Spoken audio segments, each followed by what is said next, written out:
Maligo na tayo, guys. Kaya limuot na kay Tagdagway. So, dyan po tayo maligo sa CR.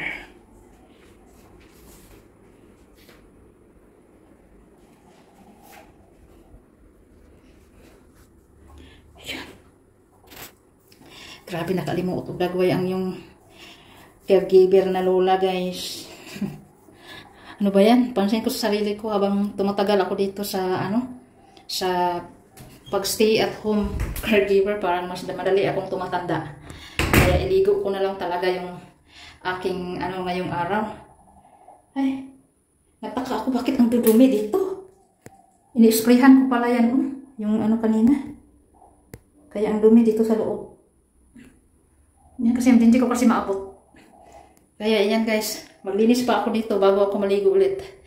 Kasi ang oras ko ngayon ay alas 9 ng umaga. So, instead na mag-upo-upo ako, nagalaw-galaw ako para wala akong kung ano-anong naiisip. Kasi na-stressful ako palagi pag nag-upo ako, lagi nanonood ng YouTube. May time talaga na yung katawan ko naghahanap ng mga trabaho na mabibigat, na nakakapagod, ganun.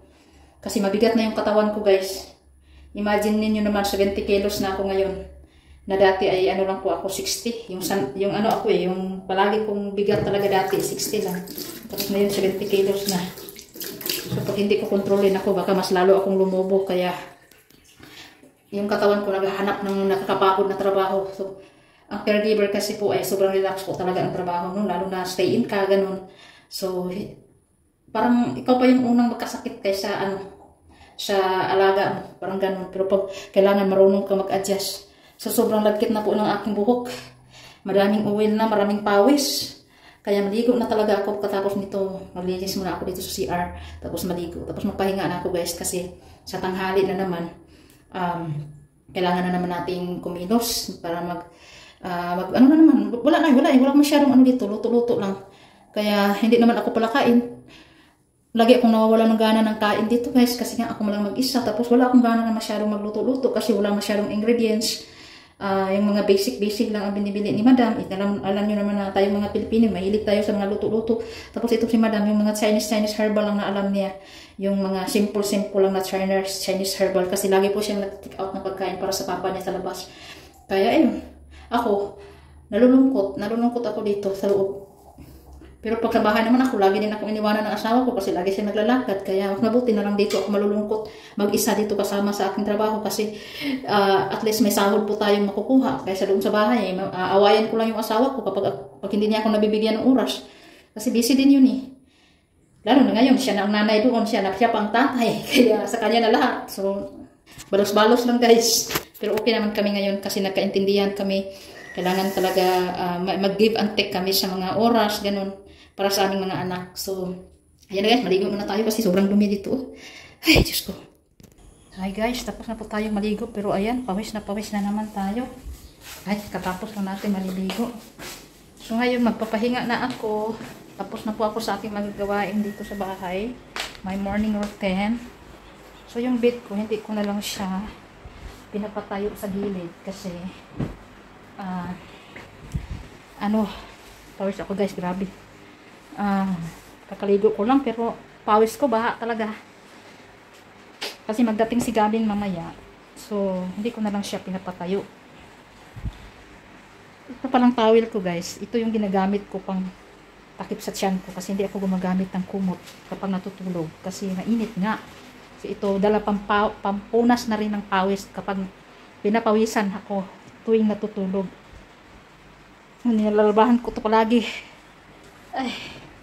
So ngayon, maglalagay po ako ng aking skincare. So guys, kung yung nakikita ninyo, guys, na bakit ginagawa ko yung mga bagay na hindi naman kasama sa trabaho ko. Actually, pinagsabihan po ako ng aking madam na wag ko pong gagawin yun kasi hindi po yan kasali sa usapan.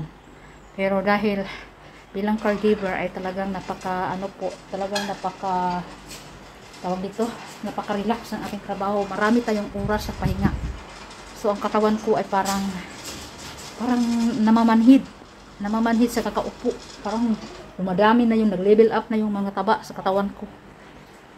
So normal naman yung bad cholesterol ko, yung good cholesterol ko, normal po lahat. Yung sugar ko naman ay 7 na lang, 7 plus ganun. Kasi grabe yung pag control sa pagkain. At siyempre may gamot po tayong iniinom. So, ang problema ko lang talaga is kailangan kong mag-exercise. Pero dahil hindi po tayo makalabas dito, bihirang-bihira, magnakaw-nakaw lang ako maglabas doon, mapunta sa highway, magbili. Pag wala na talaga ako makain dito, so maglabas ako guys, mag-hiking ako ng mga 3 minutes lang din. So, back and forth, papunta at pabalik, mga 5 minutes lang, ganun ang lakad. So, pambilisan. So, paputuyuan natin yung mga mukha ko dito sa electric fan kasi walang hangin. Sobrang init. Ito namang electric fan, kakalinis ko lang kahapon. Yan, patutuyuin natin para hindi na naman tayo papawisin. Para mag-absorb yung nilalagay nating serum. So, ayun, pinagsabihan ako ni Madam no na, wag yun. Pero guys, iba talaga. Iba talaga. So, hindi naman porket hindi kasama sa trabaho mo na yun, hindi mo nagagawin. Ang katawan ko po ang naghahanap ng mga mabibigat na trabaho kasi pag-alaga, pag ganyan lang naman yung binabantayan mo dyan, o tingnan mo, nagkaupo lang, nagbabasa ng news, wala kang magawa, matulog, hindi naman ako makatulog, gabi lang talaga ako makatulog. Kung maka-idlip man ako sa hapon or sa umaga, mga 30 minutes lang, ganun. Pag nandito na si Gavin, o maka-idlip ako kasi nandyan si Gavin, magbantay ka lulo, ganun. Pero wala eh, ganun talaga ang buhay. Kailangan mong libangin yung sarili mo sa pamamagitan ng kung anong paraan na pwede mong gawin sa loob ng bahay. Kasi maluluka ka talaga guys, hindi po madali. Hindi madali, lalo na pag masyado kang relax, mas marami kang maisip. Kapag masyado kang relax, mas marami kang maisip ng mga bagay-bagay na minsan nakakasaya, minsan naman nakakalungkot. Kaya naintindihan ko po lahat ng mga kababayan nating mga OFW na nag-abroad, na malayo sa pamilya, mahirap po talaga. Ako nga, nandito lang yung mga anak ko, malapit lang, nasa kabilang barangay lang yung bahay namin, pero nalulungkot ako, feeling ko nag-iisa ako, feeling ko nasa presohan ako, feeling ko wala akong pamilya. Kaya minsan umiyak ako dito kasi yun nga, atakin ako sa homesick, hindi ko maintindihan yung sarili ko. So, nasa sa atin na lang din ang pagkukontrol. Hindi na, para hindi tayo mabuang guys, ganun lang. So ngayon, patuyo lang ako ng buhok habang manonood ng or mag-i-edit na rin kasi advance tayo nag-upload ng mga video sa YouTube natin kasi hindi naman tayo araw-araw naka-vlog. Ngayon, mag-i-edit po sa video na to pagkatapos nito guys. So don't forget to like and subscribe our channel guys. So sana po hindi ninyo i-skip ang ating ads para naman makatikim na naman tayo ng sahod. Dahil isang taon na po tayo hindi nakatikim. Sana pagbigyan nyo na rin, huwag i-skip yung ads guys. At sana na-entertain kayo or na nag-enjoy kayo sa papanood ng kwento-kwento ng aking buhay dito sa Sabah, Malaysia guys. Bilang caregiver, bilang working mom, bilang stay out working, anong tawag doon? Stay in working caregiver. So, bye-bye guys. Thank you so much for watching. So, si Lolo na dyan na yan hanggang alas 12. Bago yan siya tatayo dyan para kumain. Tapos,